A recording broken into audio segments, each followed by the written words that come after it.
Good evening. I'm Tracy Armbruster. Skylar Henry has the night off. Former Macon-Bibb Commissioner Lonzy Edwards died this morning from an unknown health condition. 41 NBC's Taylor Terrell spoke to those who called Edwards a champion for change and a man who lived to serve others. Yeah, Tracy, many knew who Edwards was. They believed he was a man of faith and say he wanted what's best for the people who lived in Macon-Bibb County. As a former elected official and pastor, the community was his threshold. It's where he turned his ideas into reality. I spoke with friends and colleagues who say he'll be missed tremendously. Lonzy was a character by himself. He was a true public servant. He and I had differences, but we championed many of the same causes. 67-year-old Lonzy Edwards passed away at his home, surrounded by loved ones.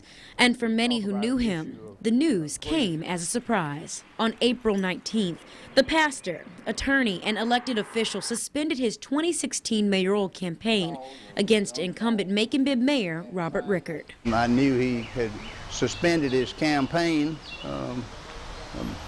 for health reasons, but I had no idea it was this serious. At the time, Edwards released a statement to the public concerning his health. I was notified by my doctor that I was too sick to undergo a necessary procedure, and at this time I am unable to meet the pressing demands of running for public office. He was my opponent.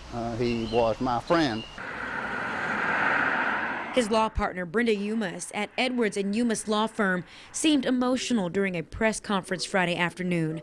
She says Edwards was like a big brother, and she'll miss his encouraging words and constant advice. Don't settle for anything.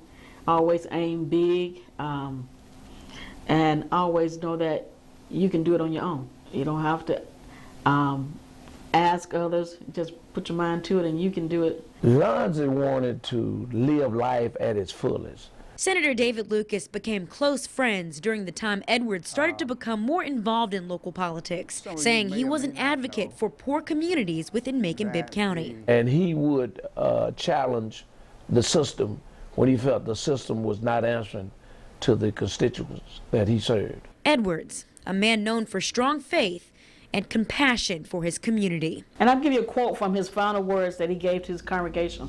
I hope that my efforts here on earth was sufficient, acknowledged by others, and accepted by God as payment for my ground rent here. There are no funeral details right now. Edwards leaves behind a wife and 2 sons.